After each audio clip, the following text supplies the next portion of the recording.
Olá a todos, meu nome é Raíssa Cipriano, estamos aqui hoje representando a Associação Brasileira de Asma Grave, a Casa Hunter. Hoje o nosso bate-papo será em torno da consulta pública que está acontecendo desde o dia 8 de outubro e ficará aberta até o dia 21 de novembro. Essa consulta ela foi aberta pela Agência Nacional de Saúde Suplementar, a ANS, que visa analisar a necessidade da introdução de novos medicamentos e novas tecnologias no rol da ANS, né? É o rol que obriga os planos de saúde a oferecer alguns tratamentos, alguns medicamentos para os pacientes. Então, hoje nós estamos aqui com o apoio da Casa Hunter e da Febraharas, com as nossas convidadas, a doutora Sumaia Fifi, ela é advogada especialista em advocacy, está aqui também representando a ABEM, e a doutora Maria Ângela Moreira, ela é doutora pneumologista especialista também em asma grave, né, a doutora representa o núcleo de asma grave do Hospital de Clínicas de Porto Alegre. E hoje eu vou primeiro dar a palavra para as doutoras, né, se apresentarem, querer falar um pouquinho, e logo a gente começa o nosso bate-papo. Sumaia, posso começar por você, contar um pouco da sua experiência, se apresentar, porque nem todos da ASBAG, né, as conhecem, por favor. E eu quero agradecer o convite da Raíssa e parabenizar a Casa Hunter por essa iniciativa, a Febraharas, e é sempre muito bom poder a gente compartilhar aí as nossas experiências. Eu sou advogada, durante muitos anos militei aí no front, né, para os pacientes com esclerose múltipla, na ABEM, na Associação Brasileira de Esclerose Múltipla, e há 3 anos eu assumi a gestão do advocacy da área de HealthGov, lá da ABEM. Falar de advocacy para mim é uma delícia, né? Eu poderia ficar aqui a noite inteira falando aí das nossas estratégias, de como a gente vem mudando esse relacionamento entre as associações de paciente e o governo, tá? De como a gente pode participar e deve participar mais ativamente dessas tomadas de decisão que vão influenciar diretamente a vida do paciente e dos seus familiares. Doutora Maria Ângela. Eu sou Maria Ângela Moreira, eu sou médica pneumologista do Hospital de Clínicas de Porto Alegre e eu também sou presidente de uma ONG que trabalha com asma, que é o Instituto de Asma e Alergia Respiratória do Rio Grande do Sul. Lá no Hospital de Clínicas, o meu foco principal é a asma grave. Eu atendo pacientes com asma grave e a gente vê realmente o benefício, né, que esses pacientes têm quando bem manejados e como utilizado o imunobiológico. Realmente o que a gente é uma experiência bem importante, assim, o poder vivenciar. Realmente agradeço pelo convite, né? E a oportunidade, então, da gente compartilhar as nossas experiências nesse bate-papo. Eu gostaria de começar pela doutora Sumaia. Explica um pouquinho para a gente o que é a ANS, o que ela regulamenta e qual a função da ANS, por favor.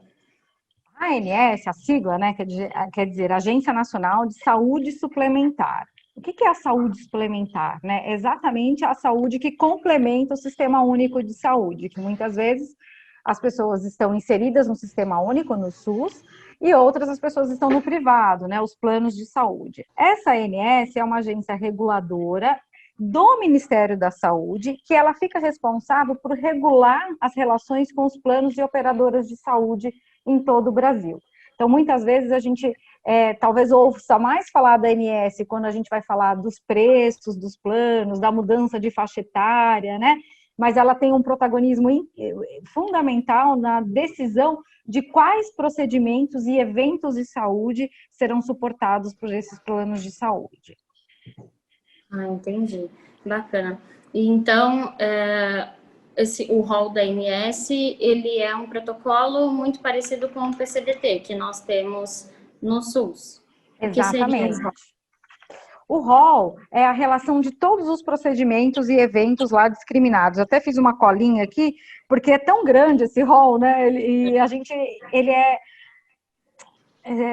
periodicamente atualizado, porque a medicina, os avanços são muito incríveis aí em diversas áreas, né?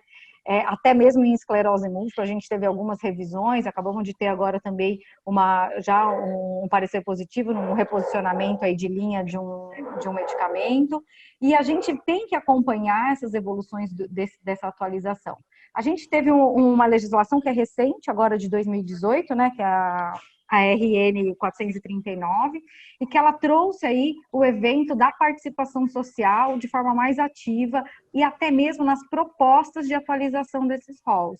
Então, hoje a gente tem uma lista de procedimentos, de eventos, de medicamentos e de componentes especializados dentro desse rol que a gente vai poder manejar de acordo com a necessidade do paciente. Então, para os médicos e para o serviço de saúde de forma geral, essa atualização é fundamental para a garantia aí do melhor tratamento para os pacientes. Entendi. Então, numa linguagem assim mais informal, né, para os pacientes, tudo que está inserido ali no rol é o que a gente consegue ter acesso, é o que a gente tem por direito dentro dos planos de saúde, como tratamento, medicamento, exame e outros procedimentos, né? Exatamente. Esse rol, inclusive, ele fica disponível na página da ANS, né? Eu acho que a gente pode consultar esse rol, como são muitos eventos, é importante que é muito importante. Muitas vezes a gente, até como usuário do plano de saúde, não sabe o que a gente pode buscar do nosso próprio convênio, né? Então é legal a gente dar uma olhadinha lá e ver o que suporta dentro do nosso contrato com a operadora de saúde. Muito bom. Então, voltando agora para a qualidade dos depoimentos, no caso, assim, essa consulta pública ela foi aberta no dia 8 de outubro, né, conforme eu falei no início da gravação. Agora, essa consulta pública, na verdade, em respeito à análise que está sendo feita, que já foi iniciada, ele tem todo um processo, né, doutora? Uma análise da renovação desse documento, do rol. Uhum. Então, ele começa alguns meses antes da abertura da consulta pública, e aí algumas instituições, sociedades médicas contribuem com pareceres técnicos, com estudos científicos, certo? E aí, quando está chegando no finalzinho dessa análise, a ANS abre, então, esse canal para relacionamento com os pacientes, para que a gente possa, então, contribuir com os nossos depoimentos, nossos relatos, né, do porquê aquele tratamento é importante para a gente. Pode falar, por favor. Exatamente, Aissa. Esse é o que a gente chama de controle social, né? Muitas vezes a gente vai ouvir quem trabalha com associação de paciente ou quem trabalha em hospital, vai sempre falar, mas as associações exercendo controle social. A melhor forma da gente conversar com o governo é a gente poder falar nos momentos oportunos e com conteúdo oportuno, né? Eu sempre falo assim que o panelaço, ele dá os 15 minutos de fama, mas depois se a gente não estruturar esse panelaço, não adiantou de nada, né? Então, o nosso primeiro momento aí de falar e falar de forma eficiente com o governo é da gente ter os depoimentos coerentes e com qualidade, que não é aquele copia e cola, né? A gente, recentemente, eu fiz até uma matéria falando sobre isso, a gente veiculou nas redes da ABEM, falando que a participação social é o momento em que eu, Sumaia, na minha qualidade de indivíduo, posso exercer a minha cidadania, dizer para o Estado como eu me sinto em relação àquela política que está sendo tratada. Então, tem que ser personalíssimo, é aquilo que a gente vai fazer de forma apaixonada, né? Com toda ali a sua vivência, a sua experiência, porque ela não é igual, né? De paciente para paciente, de família para outra família, isso sempre é diferente, né? Então, a asma grave, a gente tem vários estágios da asma, né? Não sei se a gente pode tratar como estágios, né? E para cada pessoa vai ter uma resposta diferente a uma medicação diferente. Então, para aquele paciente, é importante esse medicamento? E por que esse medicamento é importante? E quando não for o paciente que for contribuir e for um familiar, é dizer como que aquele tratamento impacta de forma positiva na qualidade de vida de toda a família, né? Porque quando a gente pensa em saúde, a gente pensa no complexo, de todo o círculo familiar, né? Como que são essas relações? Porque se eu tenho um paciente muito debilitado, precisando de várias internações, várias idas ao hospital, obrigatoriamente algum membro da família vai fazer o papel de acompanhante. Muitas vezes vai faltar no trabalho, vai perder o seu trabalho, porque teve que faltar algumas vezes para levar. Nem todos os gestores de empresas vão ser solidários ao entendimento o sofrimento daquela família. Então, assim, é importante que a gente demonstre para o tomador de decisão, para esse gestor público, que não é só o medicamento, né? É o medicamento e todo o contexto em volta dele. Eu estava estudando aqui para a gente conversar e eu fiquei assustadíssima que 5 pessoas por dia morrem de asma no Brasil. É um número muito grande por uma doença que tem controle, né? Que poderia ter controle. Então, isso é realmente um dado impactante. E só que eu tinha dito que eu tinha anotado aqui, hoje o nosso rol da ANS conta com 3.336 eventos. É muito evento, né? E ainda assim não consegue atender tudo. E essa atualização está sendo discutida 185 eventos nessa consulta pública. Por isso ela tem tantos dias aí para participação. Então, quando você for fazer a sua contribuição, faça assim, coerente. Pega o tempo que você precisa, não faça com pressa. Pega aquele momento que, olha, leia com cuidado, porque as perguntas muitas vezes elas são ambíguas, né? Pode ter um duplo sentido. Então, preste muita atenção na resposta que você vai dar. Exato. Tem toda a questão social, realmente, né? Eu vou pedir para a doutora Maria Ângela, inclusive, comentar se ela sente isso também lá com a vivência próxima dos pacientes no ambulatório, mas eu posso falar como familiar, né? Mãe de paciente, tem essa questão social, a falta do tratamento disponível, né? As medicações são muito caras, desde daquela medicação da asma clássica, que é uma medicação considerada de baixo custo, mas quando a gente coloca na ponta do lápis, no final, na conta não fecha, né? E levando em consideração a asma grave, que são várias medicações, imunobiológicos, né, que a maioria dos asmáticos graves acabam tendo essa indicação do uso de imunobiológico, aí um custo altíssimo, que grande parte da família não pode arcar com esse custo.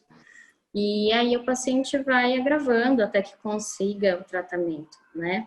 Doutora, você se depara com esse tipo de situação no ambulatório? Sim, eu acho assim, claro, a consulta pública, ela é importante, né?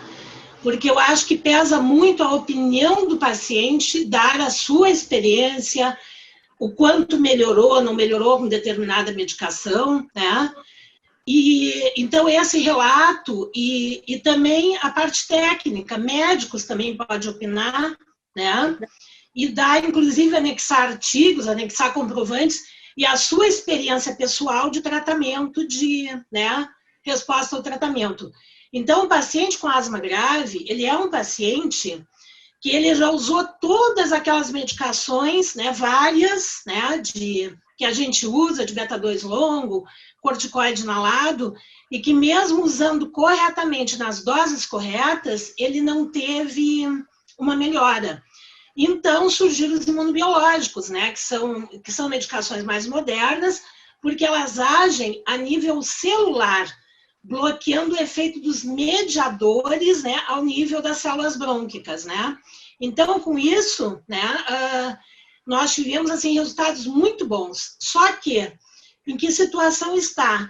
Tanto a nível do SUS, que tem o programa que é o PCDT, né, que se equivale, então, ao plano de saúde, que também faz 7 anos que o PCDT não é atualizado, e nesse meio tempo, né, desde 2013 foi a última revisão.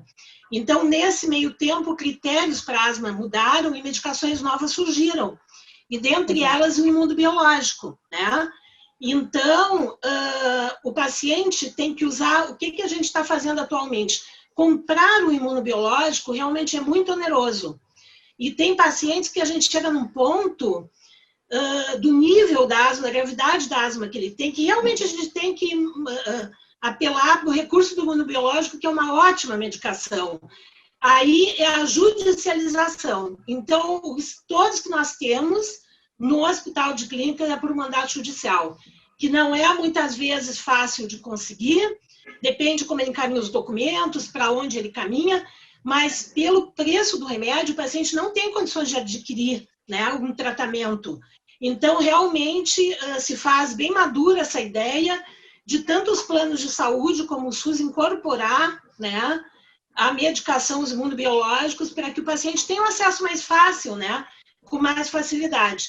A gente consegue por mandato judicial, que realmente às vezes demora meses, né, e às vezes não é um acesso muito fácil para o paciente. Exato, e a doutora tocou num assunto muito importante, que é a judicialização, né, doutora Sumaia? Exato. A judicialização não é saudável para todo o sistema, né? Tanto para nenhum público sistema. Com certeza. Privado. A gente não pode deixar, eu acho que a gente também aqui não pode ser hipócrita e achar que a judicialização no Brasil não é um meio de acesso, né? Quando a gente fala em acesso, infelizmente, ainda no Brasil, a gente tem que citar a figura da judicialização. É o caminho mais caro, né? E é o caminho que é mais desigual, porque ele vai ser só para aqueles, alguns que tiveram acesso a um serviço jurídico adequado, que conseguiram contratar um advogado especializado, ou que tiveram orientação e que conseguem aí buscar esse socorro no âmbito judicial. Quando a gente fala em sistema de acesso, e a doutora Maria Ângela falou de uma forma assim, bem fácil, né? Que vem do resultado do paciente com o uso dos medicamentos, a qualidade de vida que você pode devolver, e aí eu acho que uma conta que o Estado nunca faz, né, é reintegrar esse cidadão no sistema econômico, né, se a pessoa está bem, se ela está ativa, ela consegue trabalhar, ela consegue se autofinanciar, né, eu sempre discuto nas minhas reuniões quando eu estou em Brasília, eu falo assim, gente, a gente não pode ter uma pasta cega, né?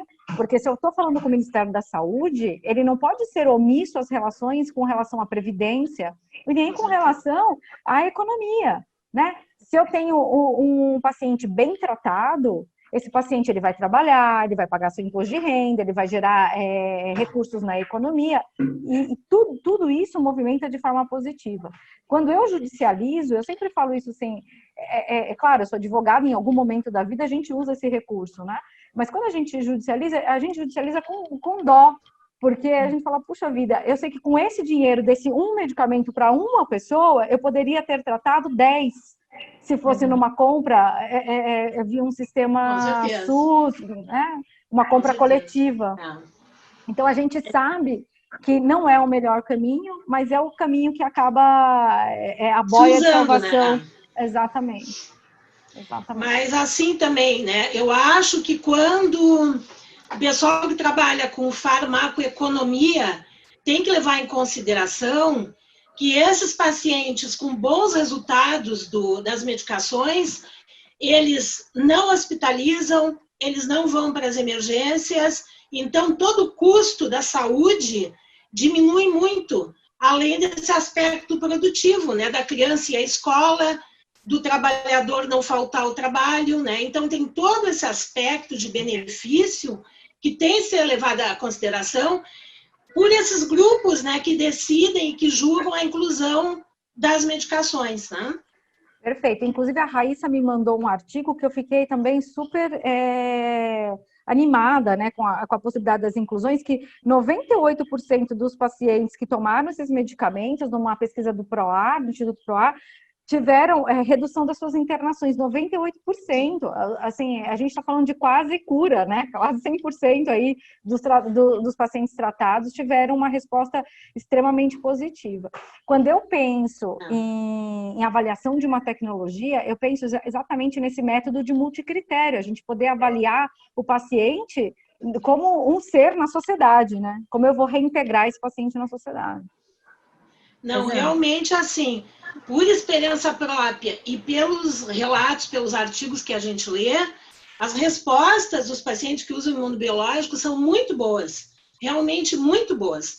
Praticamente as exacerbações, que é algo muito grave nos pacientes que têm asma, reduzem impressionantemente, a maioria deles não hospitaliza mais, né? Então, a gente tem essa experiência de observação pessoal, de caso de vida real, assim, e dos materiais que a gente tem lido, técnicos, né, das respostas a esse tratamento. Então, eu realmente acredito que o imunobiológico, e atualmente, assim, a gente está numa fase de trabalhar com a célula, antes da doença acontecer. Então, o imunobiológico, ele atua evitando que a inflamação ocorra, evitando que a doença piore.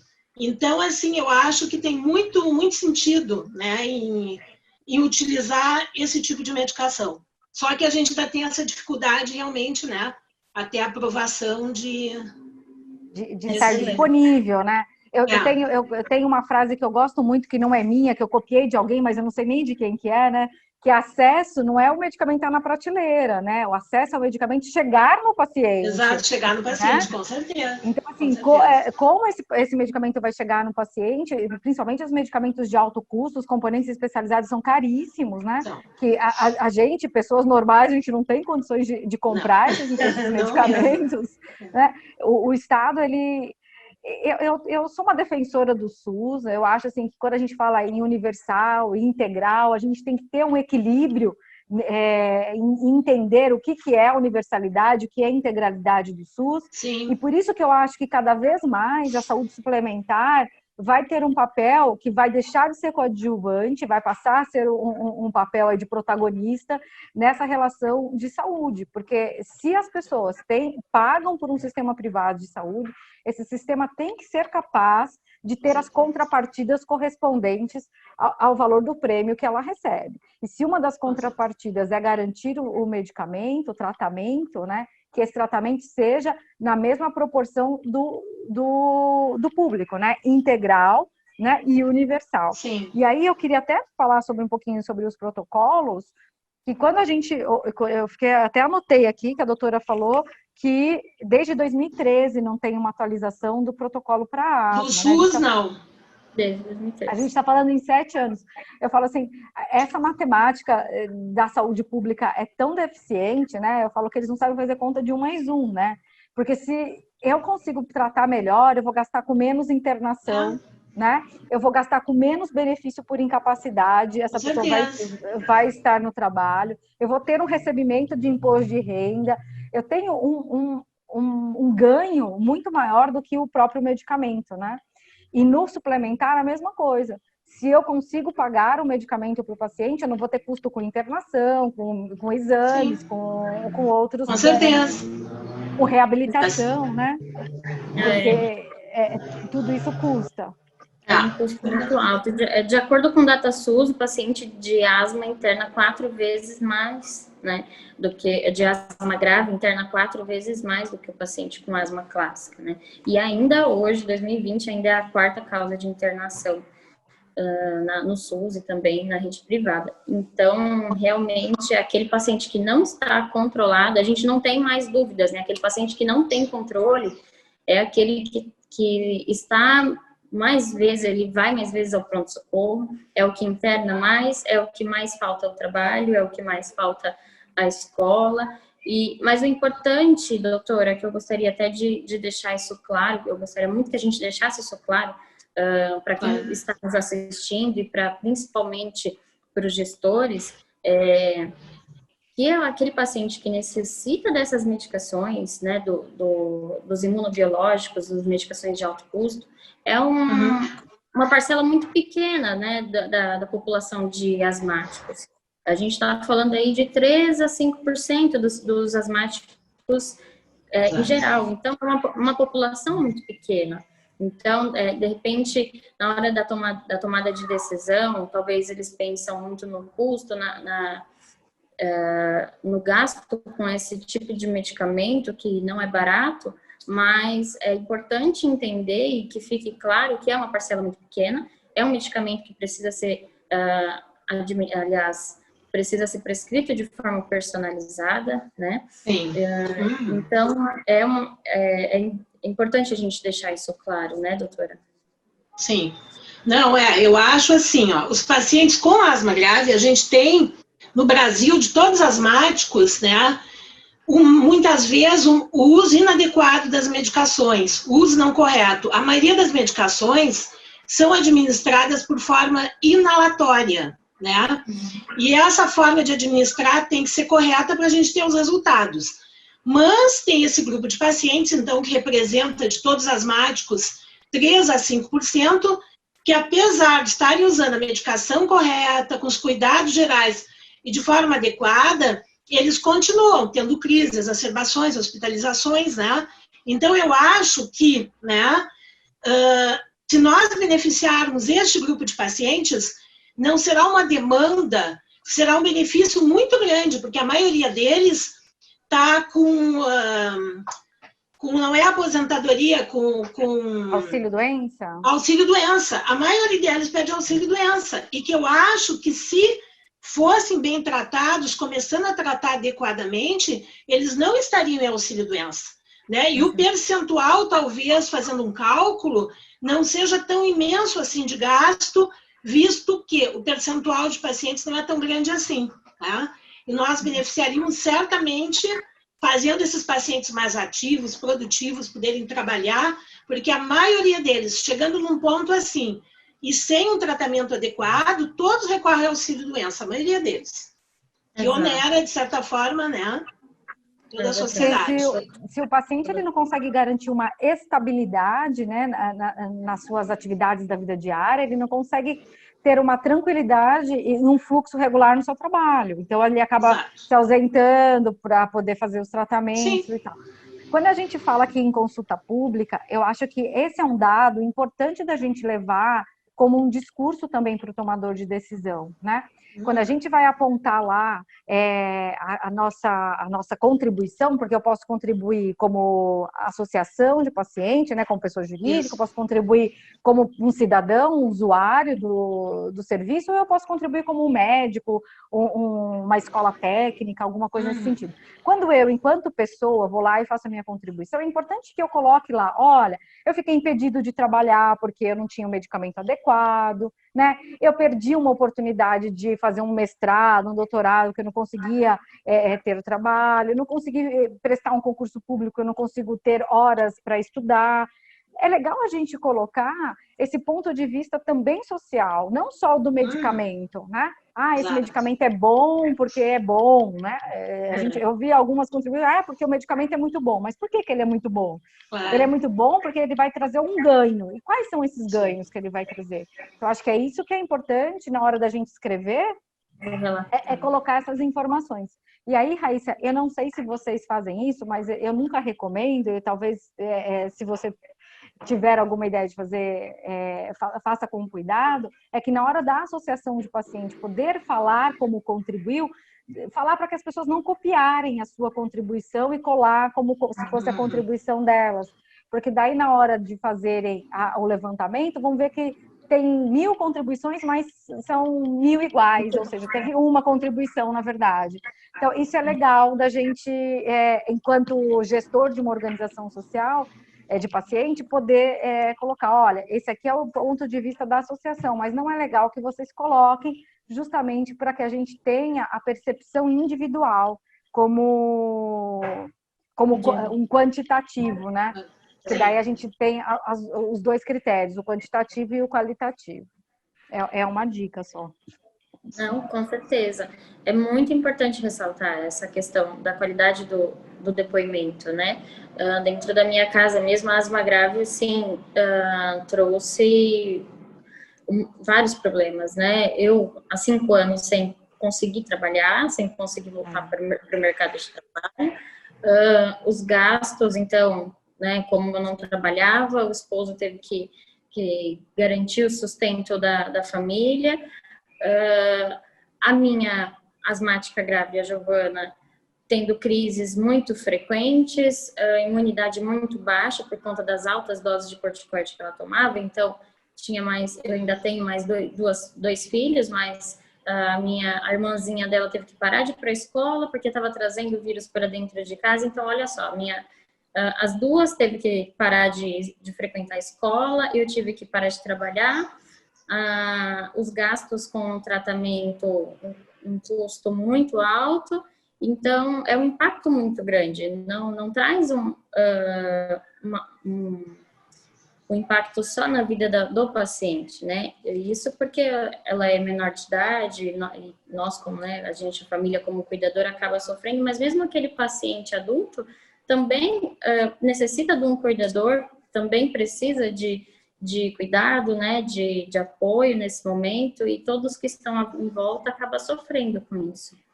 E voltando para a consulta pública em si, estão sendo analisados 3 medicações para asma grave, né? 3 imunobiológicos. Então, é o omalizumab, que está no mercado há mais tempo, né? O mepolizumab e o benralizumab.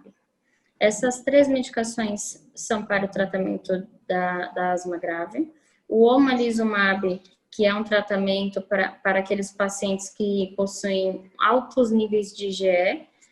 O mepolizumab, que são mais para os pacientes que possuem altos níveis de eosinófilos no sangue.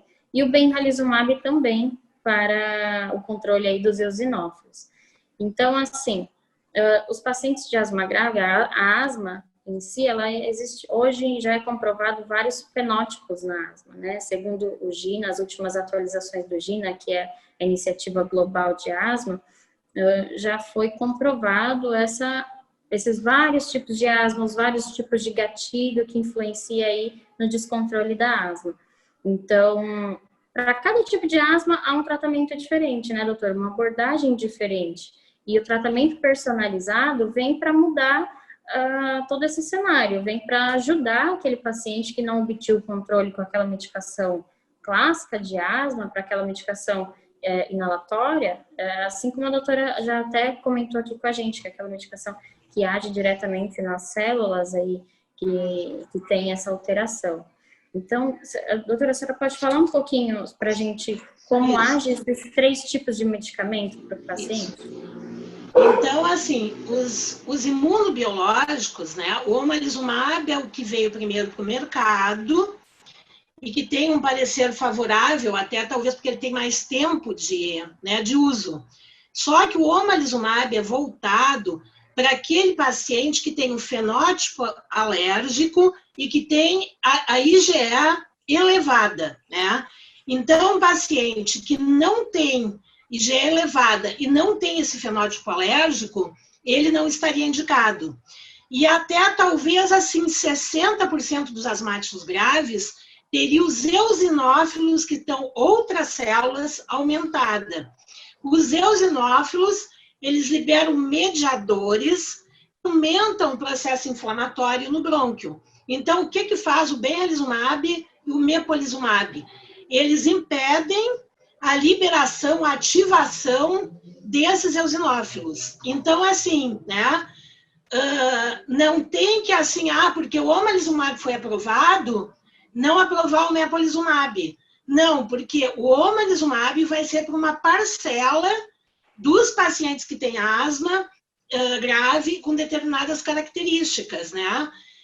Se as características não se enquadram, não haveria indicação de se indicar o omalizumab. E o mepolizumab e o benralizumab seriam para pacientes, então, que têm eosinófilos elevados, que nem todos têm, né? Então, seriam os que têm eosinófilos elevados, atuando sobre os eosinófilos. Então, o fato de o omalizumab já estar aprovado, ou já está, pelo menos, com parecer positivo, né? Não quer dizer que a gente não tenha que aprovar os outros. Todos eles devem estar no mercado para a gente cobrir, pelo menos, sei lá, né, quase todos os asmáticos, poder beneficiar, né, praticamente quase todos os asmáticos que têm asma grave aí. É o que a gente fala, né, nas revisões dos protocolos, né, que os protocolos eles sejam livres, né, e que tenha o maior arsenal terapêutico para que o médico consiga personalizar o tratamento. Exato. Porque eu penso assim, se eu fosse médico no lugar da senhora, eu me sentiria frustrado de saber que tem um medicamento, que existe um recurso possível para o meu paciente e eu não posso garantir o acesso desse tratamento para o paciente. Deve ser frustrante, né? Que você fala, poxa vida, eu sei que existe um recurso e a gente não pode ter acesso a ele. Bem complicado, né? Realmente. Porque quando a gente fala nos protocolos, eu sempre discuto isso, que não é porque tem um, eu já ouvi, e agora com as reuniões da Conitec disponíveis, né? Se vocês quiserem assistir os de esclerose múltipla, eu convido. A gente ouve o pessoal lá da bancada dizer assim, mas já tem muita coisa para esclerose múltipla. Quer dizer, eu falei assim, nossa, mas a avaliação não é técnica? Qual é o técnico ter muita coisa? Eu tenho muita coisa porque é uma doença múltipla, ou seja, eu tenho vários cenários diferentes, em momentos de atividade diferente da patologia para cada paciente. E pelo que eu estou vendo, em asma vai acontecer da mesma forma. Em asma também. Evoluiu ao longo dos anos, pesquisas, e agora tem os fenótipos. Então, cada paciente tem um conjunto de células e um conjunto de características, né, que diferencia uma pessoa da outra. E para personalizar o tratamento, que a gente tem que ter as medicações disponíveis, né? E os resultados são tão bons com os que a gente consegue, lamentavelmente, judicializados, né? Por enquanto, os resultados são tão bons que anima realmente a gente indicar e fazer bastante, dar bastante opinião favorável ao imunobiológico. É uma resposta muito boa, realmente, para o paciente que tem asma. Que bacana. Muito bom. Exato. E existem vários cenários, né? E só uma questão na consulta pública, Risa, eu falo, né? Eu vou parar. Eu falo, a última. Na consulta pública, é diferente do que acontece lá na consulta pública da Conitec. Aqui na consulta da ANS, quando a gente vai dar as nossas contribuições, tem vários links com os dossiês. Então, assim, é legal da gente ficar atento. Depois é legal, Raíssa, você disponibilizar esse link, o correto, para que a gente possa clicar lá na opção que vai nos dar condições de fazer a avaliação enquanto usuário. A gente acabou segurando um pouco esse link, na verdade ele já está disponível e eu acho que os pacientes devem já estar, sim, fazendo a sua contribuição. Mas nós, como ASVAG, preferimos fazer esse encontro, né, com as doutoras, com vocês e com todos que estão nos assistindo, para que os nossos pacientes, os nossos seguidores, né, telespectadores, entendam, na verdade, o que é a consulta pública, como realmente a gente pode contribuir para que seja de forma efetiva, né, para que a gente tenha um bom resultado realmente, porque só divulgar o link e pedir para participar, muitas vezes o paciente fica cheio de dúvidas. Eu mesma estou à frente da associação, à frente desse trabalho há menos de 3 anos, então, antes disso, eu era mãe de paciente, aliás, ainda sou, mas somente com familiar eu nunca entendi muito bem o que era uma consulta pública, não entendi como eu deveria me posicionar nessas decisões, tão pouco imaginava que, como a sociedade, eu teria essa oportunidade de opinar. Então, eu acho muito interessante a gente estar trazendo esse assunto aqui hoje, antes mesmo da gente divulgar esse link, mas nós vamos, inclusive, divulgar um passo a passo, né? De como entrar no site, em que local vai estar ali disponível o link, em qual link correto clicar, né? A gente só não vai escrever o depoimento. A gente só não quer escrever o texto.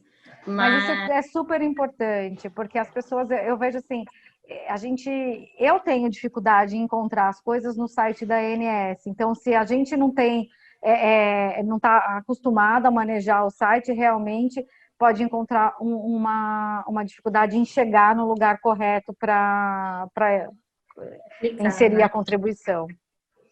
Eu acho que essas consultas públicas, tanto da Conitec como da ANS, são muito pouco divulgadas. Então, é interessante fazer um trabalho assim, para que a gente consiga mobilizar mais pacientes, né? Para darem as suas opiniões, para participarem, porque, olha, eu acho que realmente, se a gente pergunta para os pacientes se eles sabem que existe essa consulta pública, que eles têm essa possibilidade de participar, tanto como no privado, como no público, ninguém conhece, muito pouca gente sabe, né, da existência dessa oportunidade que eles têm de dar sua opinião pessoal. Pouca gente realmente sabe sobre isso, né? Então, essa divulgação é muito importante. E é uma divulgação com um caráter, assim, de convocação, porque a Raíssa está há pouco tempo aí vivendo essa vida de ongueira, né, de associação de paciente, eu estou aí há 17 anos nessa militância, e às vezes também é frustrante para a gente, né? Porque muitas pessoas perguntam o que a associação está fazendo, o que você está fazendo pelos pacientes, mas eles não entendem que a associação ela é feita de pessoas, né? A associação, como o nome diz, é a associação de todas as pessoas interessadas. Então, cada um tem que fazer o seu papel dentro dessa sociedade. Quando a gente era pequena, a doutora Maria Ângela também já deve ter tido as aulas de USPB, a Raíssa eu acho que não. Né? Que não deve ter, não poderia ter, né, os direitos sem que existissem os deveres. Então, eu acho que é nesse momento que a gente, enquanto cidadão, eu tenho o dever de ir lá e de dizer como eu entendo que essa política de assistência ao paciente, à pessoa com asma grave deve ser. Então, esse é o momento, faça uma convocação mesmo. Olha, pessoal, agora é a hora que a gente tem que ir lá e opinar, né? Exatamente, porque depois não adianta fazer só o chororô, né? Não participou, não foi lá, não contribuiu. Exatamente. Nós somos multiplicadores disso tudo, né? Todos nós temos esse dever de estar assistindo aqui e multiplicar toda essa informação para quem a gente conhece, não só para os asmáticos, mas para os familiares, para aqueles que convivem com alguém ou conhecem alguém. Dentro da família é muito complicada essa questão também do familiar.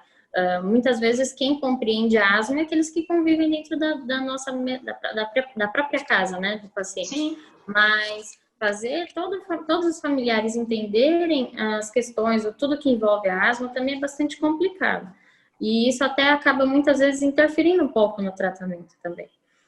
Mas agora é o momento da gente, aliás, sempre foi o momento, né, ao longo de todo o nosso trabalho, como toda associação de pacientes tem esse dever, a gente trabalha o tempo todo em conscientização, em educação em saúde, então a gente, ao longo do ano inteiro, a gente faz essa educação, essa conscientização com os familiares, com os pacientes, e agora, mais do que nunca, é o momento. Na verdade, a gente trabalha o tempo todo, o ano todo, aguardando por esse momento, né, Sumaia? Né, doutora? A gente trabalha aguardando esse momento, e aí, quando ele chega, a gente tem que aproveitar ao máximo e tem que pedir apoio do máximo de pessoas e falar, discutir realmente a respeito, e pedir para que todos participem realmente, por favor, entra, fala, olha, sou tio de uma criança que tem essa doença e eu sei como que isso funciona, eu sou mãe, eu estudo, eu trabalho com uma pessoa que tem isso, né, e os próprios pacientes portadores também, para que a gente consiga ter realmente um resultado importante e significativo. Esse parecer preliminar aí, da ANS, né, que já foi solto, veio com a negativa, né, tanto para o mepolizumab quanto para o benralizumab. Então, como a doutora falou, uma grande parcela, a maior parcela dos asmáticos graves, se esse parecer tornar-se definitivo, vai ficar ainda descoberto na rede privada, né? Vai ficar sem ainda uma medicação, ainda vão sofrer muito com isso, e ainda tem vários cenários, né? Tem paciente que começa com, por exemplo, o omalizumab, faz o tratamento durante um tempo e também acaba não tendo uma resposta, ou deixa de ter uma resposta, e aí eu convivo com vários pacientes, escuto relatos, vejo relatos dos pacientes que acabam tendo que migrar para uma outra medicação, né, doutora? Migrar para o mepolizumab, para ver se com aquela medicação ele consegue obter o controle. A gente tem um paciente asmático grave adulto que já está indo para o terceiro imunobiológico. Então, é bem complicado. É bem complicado, principalmente agora que a gente está passando por esse momento e a gente só tem o parecer positivo para um tipo de imunobiológico, como você falou, né, Sumaia, é frustrante. É frustrante porque a gente sabe que ainda continuaremos descobertos. E eu sempre falo que a importância da consulta pública é quando a gente começa a entender o impacto que ela vai causar, né, naquele grupo.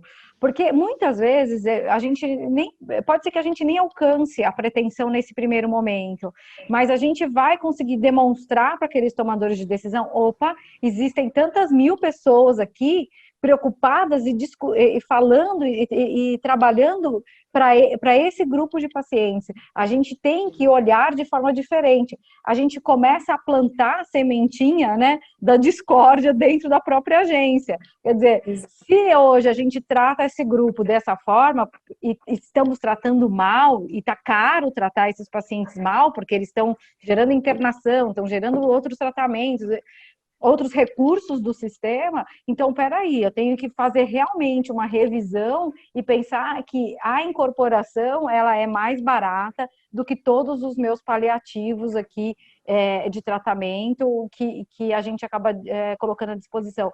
Muitas vezes, e eu aprendi isso nesses anos que eu tenho trabalhando, que não é na primeira vez que a gente vai conseguir, mas é na primeira vez que a gente vai dizer: olha, existimos, estamos aqui e a gente vai brigar por essas inclusões. Porque se a gente não der o primeiro passo, que é esse o mais desafiador, né? Sair da inércia e dar a cara a tapa, ir lá dizer as nossas opiniões. Eu, a doutora Maria Ângela, a Raíssa está aqui, a gente está aqui falando numa rede aberta. A gente não sabe quantas pessoas vão assistir, em que momento vão assistir, a gente não sabe se alguém da ANS vai assistir, né? Espero que assistam e consigam entender a importância da gente poder olhar de forma mais humanizada e não como um número, né, um evento numa lista de eventos, né, como 3.000 e tantos eventos, mas olhar que dentro daqueles 3.000 e tantos eventos, uma pessoa, se a gente conseguir salvar um, né, já é muita coisa. Com certeza. Eu monitoro um grupo de asmáticos há cerca de 5 anos. Esse grupo hoje ele tem em torno de 13 a 14 mil pessoas, 1.000 pacientes de asma, né? E aí lá tem asmático, sim, asmático clássico, asmático grave. E sempre há muita discussão, muita troca. Lá é um grupo fechado para a gente ter controle, mas é algo bem democrático. Lá a gente tem um público bem amplo. Então eu queria muito pedir a ajuda, a força, né, do grupo. A gente também tem outros grupos de pacientes também mais próximos, né, em grupos de WhatsApp. Tem aqueles que acompanham a página, outras associações que podem também dar o braço, as mãos, né, com a gente nesse momento, né, doutora? E a gente lutar todos juntos por um ideal, porque muitas vezes a gente passa o ano todo, cada um, né, com o seu trabalho, executando aí os seus projetos, mas num momento importante como esse, a gente tem que lutar por um mesmo ideal. E é isso que eu luto sempre dentro da ASBAG. Eu acho que independente da instituição em que está aqui falando, o mais importante é pela causa em que nós estamos lutando, né, doutora? Então, eu acho, eu estou muito feliz de estar aqui com vocês hoje, de ter conseguido esses minutos da gente falar sobre esse assunto. Então, essa consulta pública, eu acredito que pode trazer um impacto muito importante na vida dos asmáticos daqui para frente.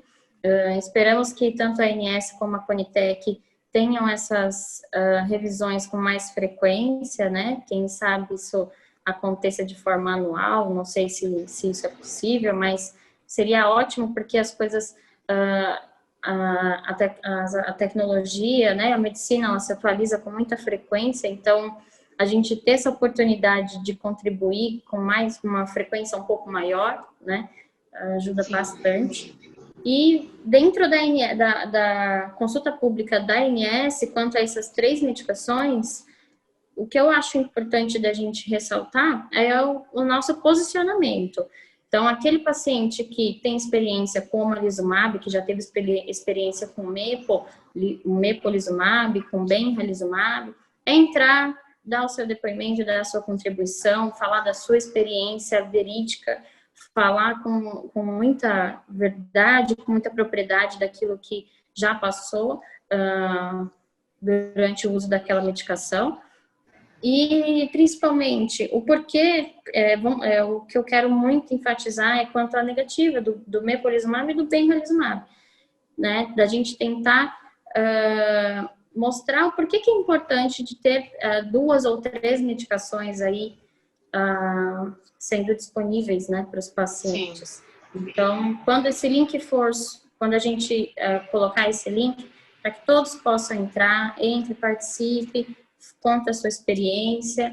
E, doutora, eu gostaria de perguntar para a Sumaya, como que o paciente pode se posicionar diante dessas negativas e também da resposta positiva para o omalizumab. A gente também precisa comentar, mesmo que já veio uma resposta preliminar, né, positiva, a gente precisa também, mesmo assim, dar o depoimento em relação, né? Porque, inclusive, dentro dos institutos jurídicos, a gente fala o recurso de apelação, né? Aqui é realmente nesse sentido, do apelo, né? Quando o paciente ele vai lá e vai falar na sua consulta pública, ele vai fazer um apelo. Olha, muito embora você já tenha dado um parecer negativo, mas reveja que quanto mais medicamentos eu tiver disponível para tratar todos os fenótipos de asma grave que a gente tem, todas as condições desses pacientes, melhor a gente vai cuidar de pessoas. Eu acho que é isso que falta quando a gente fala em gestão, né? Quando a gente fala em gestão, a gente fala em números, em dinheiro, em economia, em tudo muito macro, tudo muito grande, mas a gente precisa de pegar a lupinha de vez em quando e olhar a pessoa. Então, como eu sou uma pessoa e estou dando a minha contribuição, eu tenho que ir lá dizer, olha, mesmo você tendo já tido um parecer aqui desfavorável para a incorporação desses medicamentos, o meu entendimento é que esses medicamentos, eles deveriam ser incorporados, porque eles vão ser disponíveis para outros tipos de pacientes, né? Cada paciente vai estar dentro de um suportado por um tratamento. Então, eu não posso ter um rol exclusivo, né? Exclusivo no sentido de excluir, não de único, né? Eu não posso garantir que um paciente com asma grave tenha acesso e os outros não, né? É até incoerente. Olha, você que tem asma grave no fenótipo tal, que cabe o medicamento tal, para você eu vou tratar. Mas para você que precisa do medicamento XY, para vocês, a gente não vai dar medicamento, não. Então, assim, é esse olhar individual, do personalíssimo mesmo, da pessoa. Exato.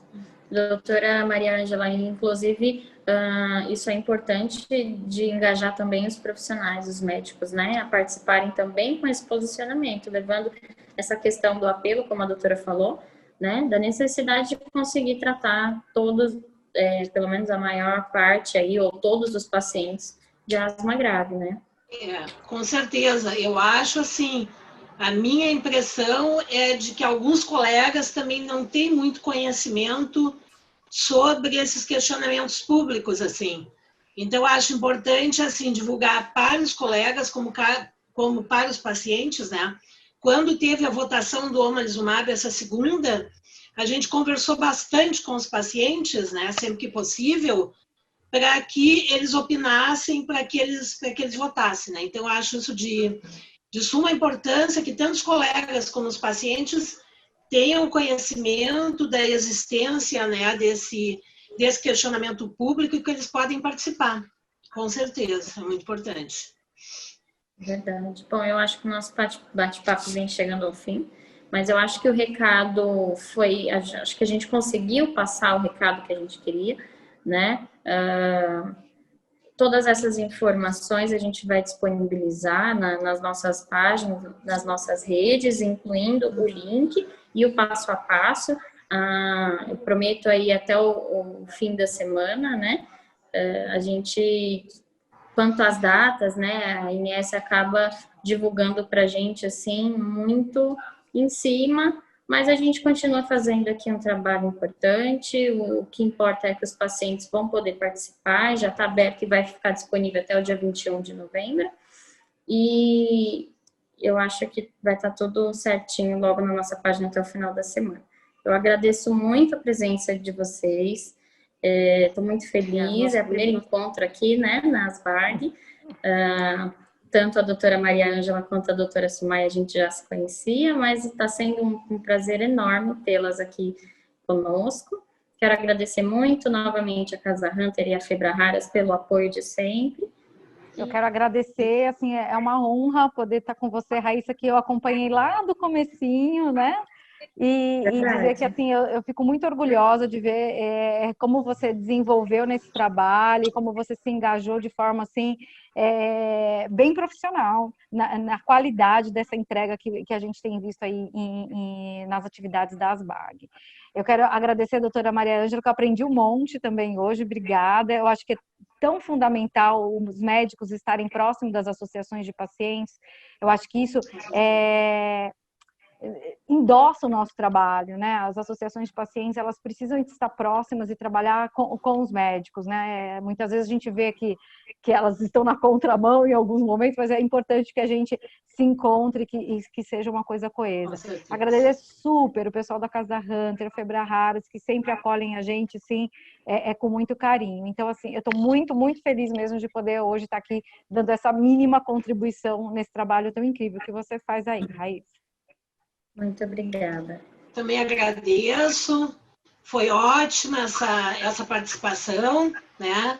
Acho que, pelo menos, assim, a gente tentou esclarecer, né, esse papel que a ASBAG faz de esclarecimento para o pessoal que tem asma, né? Eu acho de fundamental importância e acho que o nosso bate-papo foi muito bom, foi muito esclarecedor, né? Então, também estou bem satisfeita com o resultado da nossa noite e do nosso encontro. Muito obrigada, pessoal. Obrigada. Boa noite.